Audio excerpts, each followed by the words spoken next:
Not be alone at our social events. Well, that's fine. Yeah, something on there. We've got Fox Fest. Oh, there's Fox Fest, okay. They have festivals. Not quite 15 minutes. Okay, so the public hearing is called to order. Consideration of amendments to the Chester Municipal Land Use By-Law to add a definition and general provision for small options dwellings to the Municipal Land Use By-Law. And let you take it from there.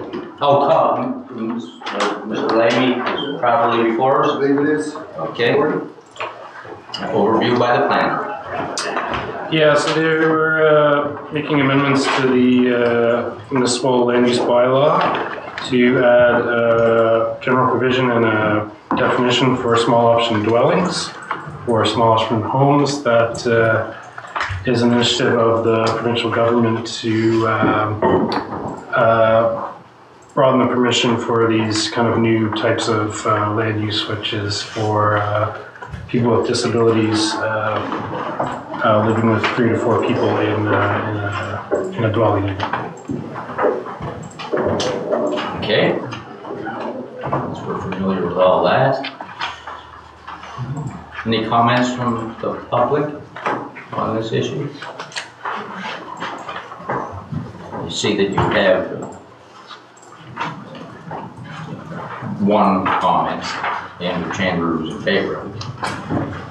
Yeah, we had one email comment just came in last week, and earlier on in the process there were a few people that one person came to the public information meeting and wanted some clarification. I think people were maybe thinking it had something to do with tiny homes or something outside of what this is for. Yeah.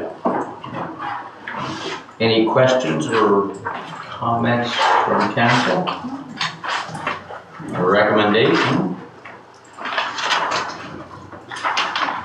Well, let's do adopt. The recommendation is to I recommend that we adopt. Second. Discussion?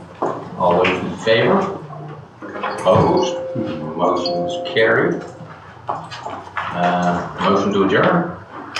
Oh. Second? Discussion? All those in favor? Opposed? Motion is carried. Thank you. Okay.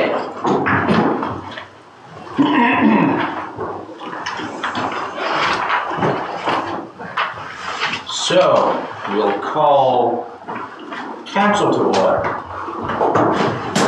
And the approval of the agenda, order of business, and I have one, I think it's on your desk, one additional district grant to be added to the agenda. And I have under just an update on Church Memorial Park.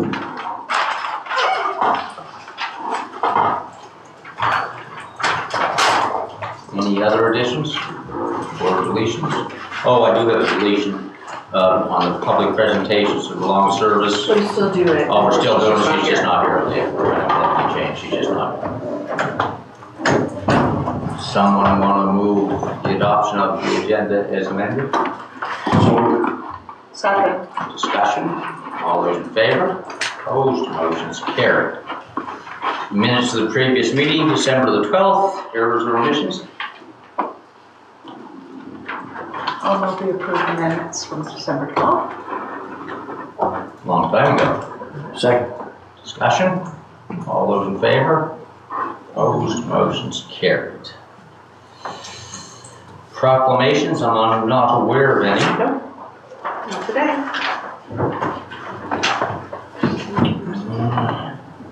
Committee reports, Lunenburg County Senior Safety, Councilor Connors. Thank you. I can't believe how quick a month goes when these reports come up, right? But again, typical, it's been in the package. We received it. Again, business as usual, which is a good thing, but not a good thing in terms of the need and what's happening in the communities, if you will. But no, Lisa Bennett and I actually had a good number of communication just before Christmas and after the holiday around one senior in particular in terms of mobility and access to food and so on. So we're working on a solution and working with the area family resource center to see if we can come up with together, looking to the partners and arriving at a solution. But again, there's a lot of one-ofs, but my plan forward is to speak to the other 6 municipal councillors, because we don't think that it's probably just one community. We think that there's probably more than this one individual. And so we'd like to look through the lens to see if we could arrive at a grander solution that would maybe be proactive and look ahead. Again, it's not an affordability in terms of food, but it's the ability and the manner and receipt of receiving that food and wanting to stay in their own home, and just that whole piece. So I've chatted with the local food bank in terms of the potential for transportation as well as community wheels. Looking to the example in Bridgewater where the YMCA is a partner with the food bank there in terms of some delivery from grocery stores and so on. So again, it's important work, and it's a lot of one of, and the coordinator does great things, and I think that you all know that. So that's just what I would say for now. Anyone, any questions? No, but I have a short committee report from Shaq, if I might. Yeah, you sort of added it when Sorry, last year. You should be after me then. I will. I'm sorry. We'll let Sharon go first. I'm sorry. She told us. Just a little quick update. With Church Memorial Park, they had 4 RFPs that came in regarding a feasibility study. Yeah. And the good news is 3 were under Budget? the budget of 100,000. 1 was eliminated because it was way over. So they have 3 to choose from. They've chosen 1, but I can't announce it because they have to just check with the company to make sure that they're a go. So that's really good news, and they're going to start things in January. And the other good news is they finally did get financial statements, so they're planning to have an AGM in February. I don't have the exact date, but when I get it, I will pass it on to everyone. The financial person was not at the meeting. They were sick, so A lot of people sick. yeah, a lot of people have the flu. And I think that's it for now. There's some other things, but they'll have to wait. There's a few regarding the lease agreement, but anyway, I'll have to get more information on that. Is there a time, Sharon, on the completion of the study? Yes, I think they were thinking by June it should be completed. Start in January and a June completion. Anyone else, any questions? But they were all very good, local companies. All of them had a good submission.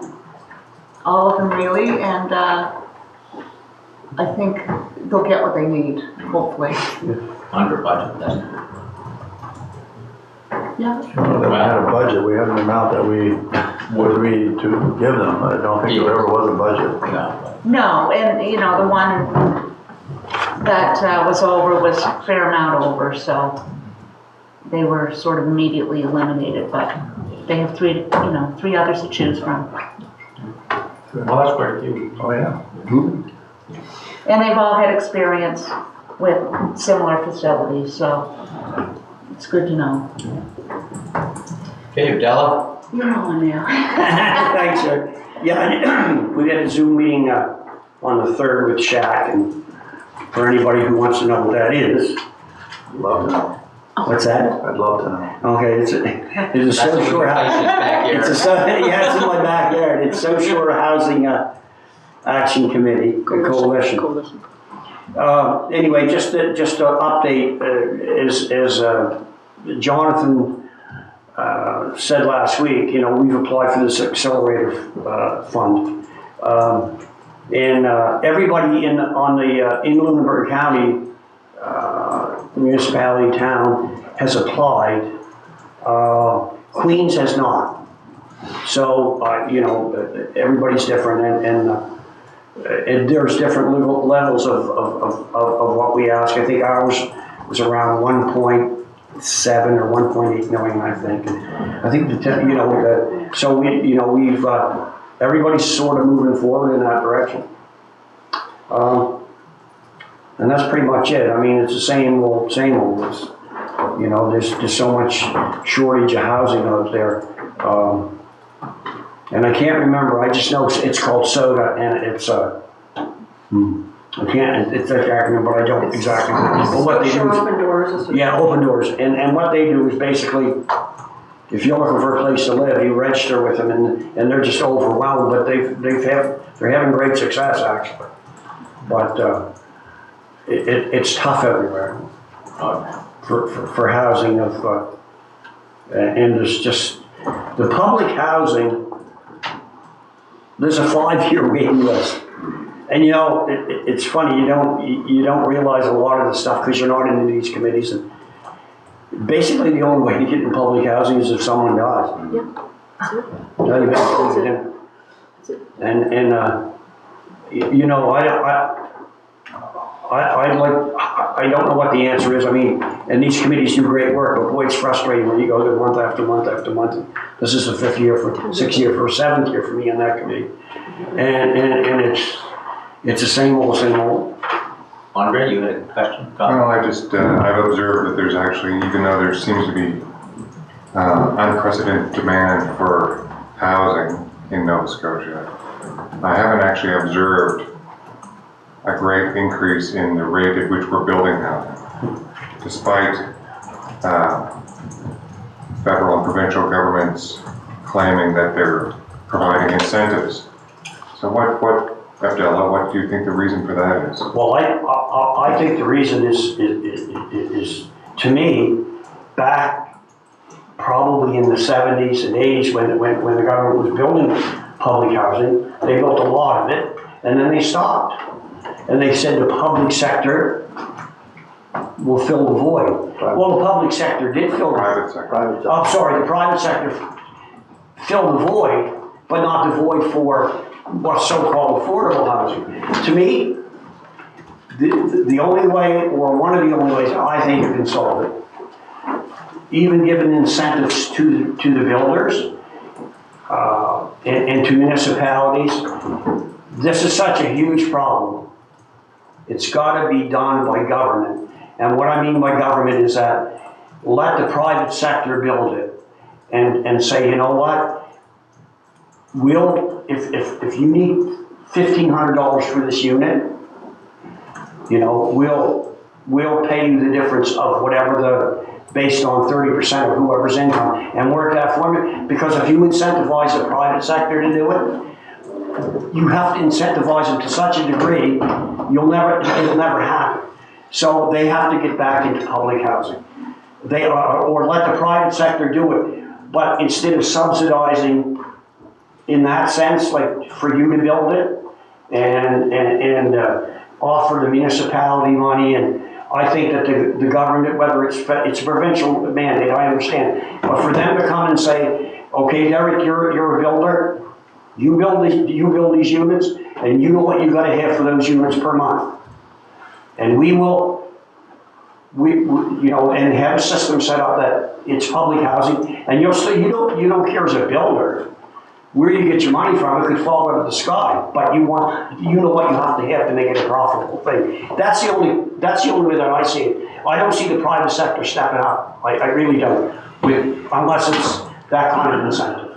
I don't. I would suggest, if I can, that maybe the programs they're offering to the private sector don't make sense. Yeah. You know, if you're trying to do, if you're in the private sector and the government offers you maybe some sort of insurance through CMHC so that you can get a favorable loan from the bank, but one of the requirements might be to have a certain number of your units at, you know, what they call affordable, which they're using numbers from 2019 prior to the pandemic, you know, and your costs are in 2024.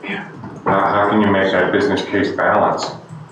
And further, they require things like super insulation and all these new accessibility standards be satisfied. They're above code, which drive more cost into the project. So you have a super expensive build and a reduced revenue. So how can the private sector possibly make that work? Well, that's exactly right. And that's why they don't build it. Well, that's why they have to make it easier for, like you say, for the private sector, just throwing money to as you said, on it. And so the only make it more difficult. the only projects I see going ahead are things where they'll give a not-for-profit group $1 million and then ask for all the same conditions, but even when you have this lump of money, they can barely make the business case work. So, you know, I think the message needs to come back from groups like SHAC to whoever it is that's making these ridiculous requirements. I think builders, if they could just have, they don't even need money, they just need access to the insurance so they don't have to put as much into the project at the beginning, and it's insured, so that their financing institutions can then take on the project with little risk. That would be enough. But they have all these caveats, all these slimy tentacles go into your project that up your costs, and then you have that they control the revenue piece. And it doesn't work. And I think that's in a nutshell, my observation from working in this business is that's the reason why they're not getting built. And somebody needs to, like from SHAC or someplace, needs to explain that that's the reason why we're not getting housing built, is because your programs don't make sense. You can't make the math work. It's impossible. Tina? Thank you. I'm glad to hear that Andre tossed in there, in addition to private sector, nonprofits, because it's the same. So nonprofit organizations throughout the province, some are moving forward and some aren't. Some are still trying and some aren't ever going to give up, if you will. But again, saying just what Andre had said, but I would add to that, and I'm glad to hear, Andre, that you actually referenced nonprofits as well as private sector. Being a private sector developer yourself, but also supporting nonprofits as you do here at this table. We are still in New Ross, still trying. This week we sent a letter to one of the construction partners to accept what they proposed to us, because we did a call for proposals. So, you know, we are making steps forward. We've met with the local financial institution just to talk about, again, financial packaging. So we're doing the dance. We're doing the dance. And it's a sin because, you know, you got these people wanting to do these projects, and as Andre said, they've got it's so many hoops to jump through. And that, you know, that's where government gets in the way. And I know we're part of government, but it's really disgusting when you know the problem, and you know it makes it so difficult to fix. To add to that. Oh, sorry. So no, I'm glad for this discussion. I would be curious to find out SHAC's thoughts and opinions and feelings and so on, position, separating provincial and federal. My hope is still with the province. Federally, I'll just leave it open-ended for now.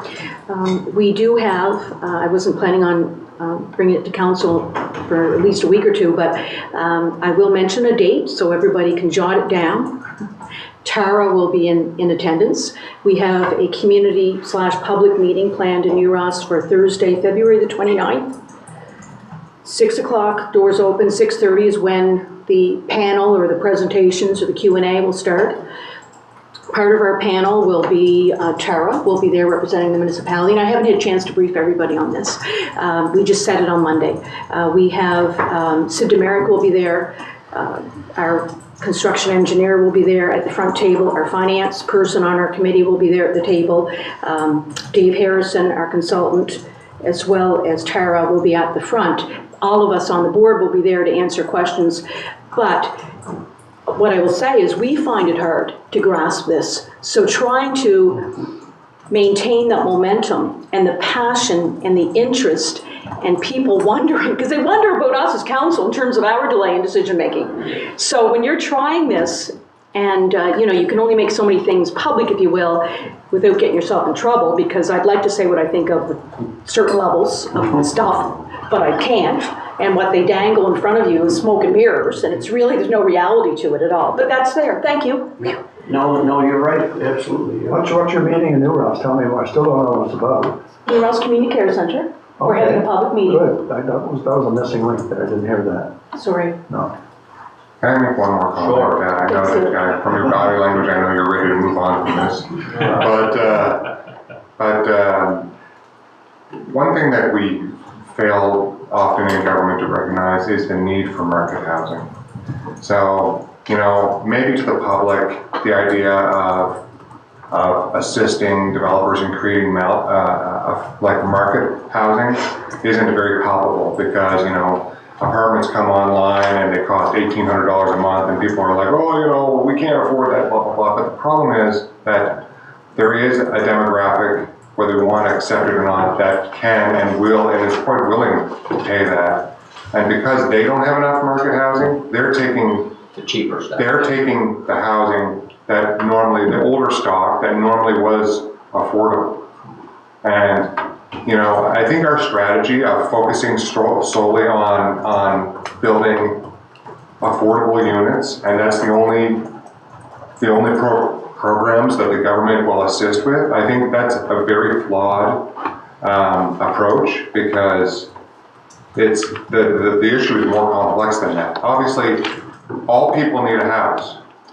And if you're taking from those older stock units that normally would be lower cost, and you can afford a better unit if it were available, but There's nothing there. there's nothing there. So that's I think another thing that we need to somehow we need to explain to other layers of government. I know it's not popular because you may have some pushback from the public saying, what are you doing using our tax dollars to help with this sort of housing, but there's a need for it, and it's all part of it.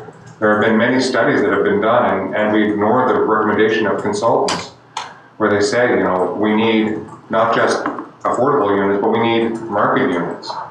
And Okay, maybe the Chester Hills will be part of that solution. I hope so. But we're out there. I think it will be. And I agree, Andre, it's supply and demand, but I'll tell you, for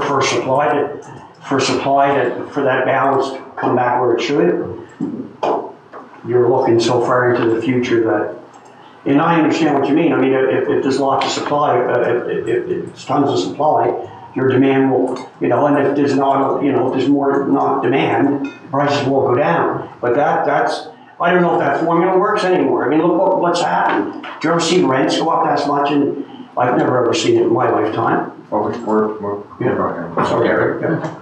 We're not going to build the housing, obviously, but our job as a municipality is to provide the infrastructure. Yep. And I think we started Down that road. We've set aside a special fund for infrastructure. So we have to look at what we can do. And I think we've started that, and I don't think we can lose sight of our responsibility in doing that. The new plant in Chester Basin presumably is going to be a big help there. I've met with some developers over the last couple of weeks. Yeah. I mean, I think we have, I want to just make the point that we have started a process setting aside money for infrastructure that we can be part of the solution as well. Absolutely. I think we can do a better job of explaining to the public what we're doing. I think that, I've done is just little me tried to explain, but I mean, it would be good if we did more messaging municipally of what our strategy is here to try to address this and what our role is in this. Because I agree. The only reason why I sort of jumped on your item here, and because the other thing we can do is the layers of government that actually fund housing directly, we can try to message to them that they need to adjust their programs because their programs aren't working. We'll build the infrastructure so that these buildings can hook up, but the buildings still have to be cost neutral. A financing institution won't touch you unless it's a profitable project. But that wasn't even on the agenda.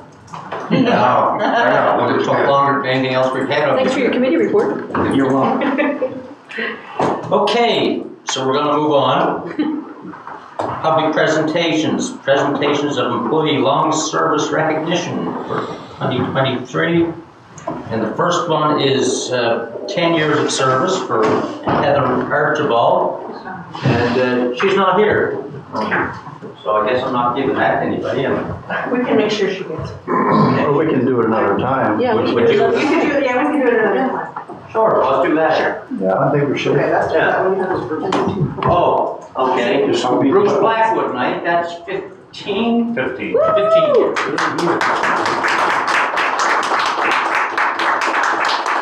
Doesn't seem like it. I'm doing wonderful. Congratulations.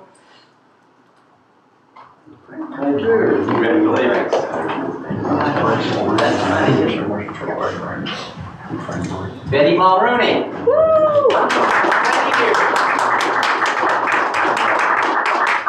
20 years.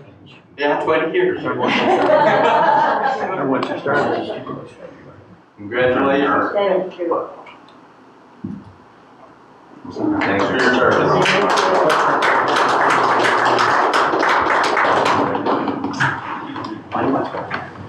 Okay. I'm pretty more official, whatever. I'm going to send your station.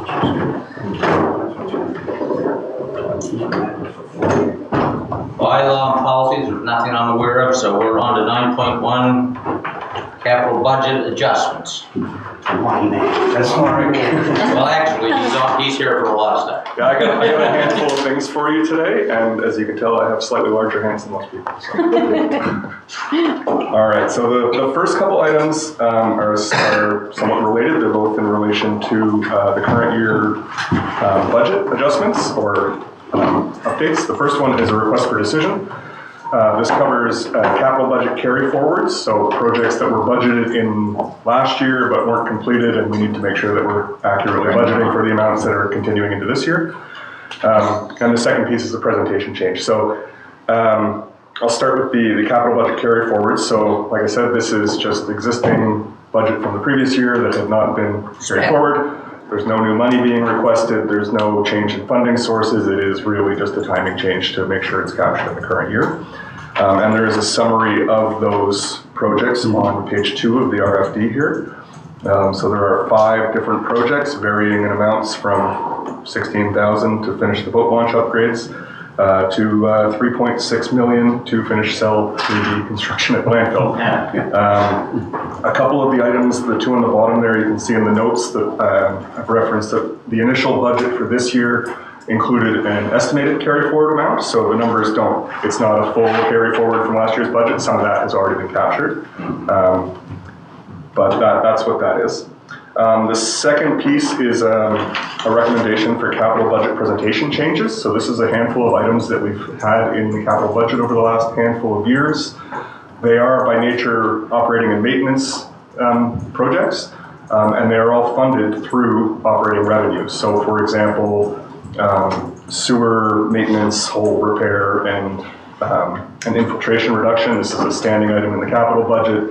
It is operating and maintenance in nature, and it's funded through the year, the operating funds. And so I'm recommending that we remove these items from the capital budget. Again, this isn't changing any approved spending. It is just changing the presentation of it. So there's a couple of, if you look at, so it won't be as highlighted. These items in the capital budget are specific. They're there listed on a project basis for everyone to see and for you to approve. However, the downside of that is the need for flexibility occasionally. So for example, if a sewer pump needs to be replaced quickly and it happens to be over what was budgeted, if it's in the capital budget, staff would need to come back and ask for an increase to the budget before they could go and spend that money, which could present problems in some cases. Whereas if it's part of the operating budget, there's a little more flexibility for them. If they've got capacity within other areas, they can reallocate in order to meet those needs more quickly. So that's what I'm asking for today is approval of the carry forward amounts presented here and approval to change the presentation of the capital budget to move those operating items out of the capital plan. Seems reasonably straightforward to me. So moved. Second. Discussion? All those in favor? Opposed? Motion's carried. Now to the easy part. I think that was probably the more challenging part, actually. The next part is an information report. Yeah, I know, yes. And this is, like I said, it's an information report. It is just to capture all the different things that have been approved by council at various times that were outside of the March 16th budget approval for the budget book. New stuff was there. Yeah, exactly. So the first page here has the approved operating budget changes, and this would be from various requests for decision that have come to you over the course of the year. I've included the date, the funding source, and the amount on each of these for reference. None of these are new to you. You've already approved them all. This is just for information for you and for the public to kind of summarize everything that's been done there. And then on the next page, it's the capital changes. This is, again, things that have been approved separately. I would point out one particular item, the first one here, the 3/4 ton truck for solid waste.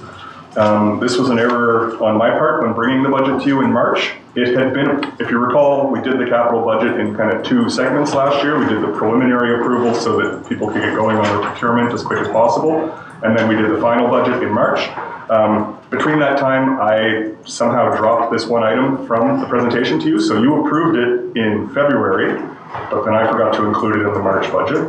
The rest of them were individual requests for decision that have come to you separately since then on the dates referenced here. So again, these are all things that you've already approved, have already been presented in detail to both you and to the public. So that's that. So if there's any questions, happy to go through that. Anyone have any questions? And then to go along with those two items that we just discussed, I've provided an updated copy of the budget book, so the official source for the budget for the year. This will look exactly like what you would have approved in March, capturing all the changes in those two reports that I just presented to you. And I bring your attention to, I've added a section in the operating budget notes. So if you look at let's say, for example, it's called page 6 of 27 in the budget book. I'm not sure what page of your council package it is. It's the council program summary. You can see there's the description, the operating highlights. Those are the same as what you would have approved back in March. And then I've added a section called mid-year adjustments for any program areas that have had changes because of this, just to highlight that in the budget book.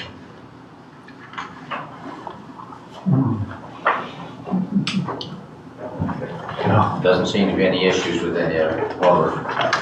It's It is what it is. It's pretty straightforward, just making sure that all our documents are up to date for, borrowing purposes and for transparency and public accountability. So then moving on to the next item, 9.3. This is the 22-23 year-end operating variance report. This is a more detailed version of what you would have seen back at the audit committee, right? So at the audit committee, it was about the external financial statements. I discussed very briefly the operating variance for the year, the surplus. And this is that more detailed version where that surplus is then broken down into the categories that you would see in a budget document, the way they've been approved. So I'm not going to go through every single variance here. That's it's here for you to review and if you have questions. I will talk about a few things that I think are worth mentioning. Okay. One is that you'll notice that so on the first page here, we've got a summary of the operating budget variances by department and by account category. Note these are variances, so a positive number means a favorable variance. Either we spent less money than budgeted or we took in more revenue than budgeted. One point where that gets a little bit wonky is the transfers to and from reserves. So a transfer to reserve is considered an expense to the operating fund. So if we transferred more into reserve than budgeted, that would show as a unfavorable variance for the operating Even though fund. we get the money. However, it's savings, right? So that line, it's kind of reversed. Nice and simple, of course. I'll bring your attention to the net total surplus for the year, the 2.514 million.